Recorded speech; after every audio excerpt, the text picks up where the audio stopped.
Hey guys, check this out. This is what's called a Tabata. Tabata is, you can set it any time domain, but generally it's 20 seconds of work followed immediately by 10 seconds of rest. And you can do it as many rounds as you want. One round would be the work time and the rest time. So for our sake, we're doing 20 round Tabata of all these different movements. We have good for yous, wall sits, kettlebell swing, kettlebell clean and jerk, lat pulls, we'll call them, and then finish up with plank.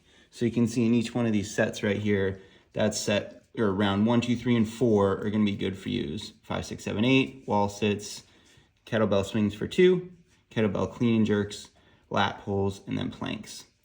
So take a screenshot of that, but I'm gonna have this sitting kind of right here. I'm just gonna quickly demo and then show you the clock and how this works from your smartphone as well, so that you can get a good workout and not have to think too much about anything. So if I was gonna do this workout, you'd wanna hit 3, 2, 1, go on your clock, but essentially it's gonna count down and it's gonna say, okay, you have 20 seconds of work. So good for you is reverse lunge on the right, reverse lunge on the left, right into an air squat. Boom, 1, right, left, air squat. As you can see, that took me to 20 seconds doing 2. If I do it good and appropriately, 10 seconds of rest goes by fast, right? I'm back into working, right? If I'm feeling good and their lunges are looking good, go faster, but get maybe 2 or 3 good for yous in each round for the first 4 rounds. After that, you have a wall sit. So let's say we're getting in round 5. I'm done with the good for yous. I get to the wall sit and my rest is now done. So for 20 seconds, I'm doing my best to get essentially as level as possible with this leg being like level with the floor. My back is completely, I'm trying my best to press the low back into the wall, keeping my head against the wall, not touching my hands on my legs if I can help it. So right there, 20 seconds, okay. Take my 10-second break. It's like, okay, dang, that came up already. Here we go, and get back down. So we're getting, again, 20 seconds of work. And when I'm working here, you're gonna start to feel it shaking here. This is just gonna build these muscles all up. So right there, you're at 11, you're like, oh, this is pretty hard. Stay here. Like I said, don't touch. 3, 2, 1, boom. So you're gonna go through that 2 more times. That's the wall sit. Right after that, we're into kettlebell swing. Only 2 rounds of the kettlebell swing on this. I feel like not knowing what totally your limitation might be, it's always good to start off with less and then build to more. So with a kettlebell swing, as long as this is like a 30-pounder or less, I would say that's a good weight. So when it's time, again, if you miss an interval with the Tabata, you're a fucking asshole and you should die and never do this again. Or you just pick it back up on the next one, which is right now, in your rest. You're in your work window. So when you're grabbing and doing the kettlebell, it needs to be out in front of you just a little bit. You reach into here because what you're gonna do is essentially initiate and pull back to get a little bit of that momentum, boom, to eye level, not overhead, eye level, just here. Hinge at the hip, hinge, not squat, not this, just you're hinging and letting the hips pop you up. 20 seconds, 10-second break. You're back into it. You're gonna do the kettlebell swing 2 times. And then what you're gonna do is clean and jerk. A little bit more technical, obviously, just by the name, but not too hard. So do some practice on this before you actually give it a go, but clean and jerk, right? Okay, my rest is done. I'm pulling it to here, and then I'm shooting it overhead. Down here, press with the legs. Down, pull up, press with the legs. Do that all on one side for 20 seconds.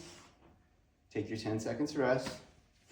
Now you're getting into it where, okay, I'm onto my left, and on this, I'm hinging, but I'm also bending to pick it up, and I'm pulling to here, and then just a little bit of rock to get that up and going to your shoulder, and then legs to drive, right? Shoulder, drive. Shoulder, drive. So do that 2 times through. And then once you get into the 13th round, we'll say, this is more gonna be geared towards your strength thing. So your lat pulls. So when it clicks time, 20 seconds, get a chair, get something like that. Essentially, you're trying to have your legs kind of line up together. And this guy is just getting pulled as close as you can to kind of hit in between your nipple and your armpit. Boom. Boom. Don't do this where it's coming way far out. You really just want to contract, keep this lat nice and tight, and back. And just think about just hitting kind of this part onto this part of your chest. So you're just right there. 20 seconds, take your 10 seconds, come over your left side, come over your right side, left side. Then to finish, most effective way to, on a low impact level, build core strength is just a plank.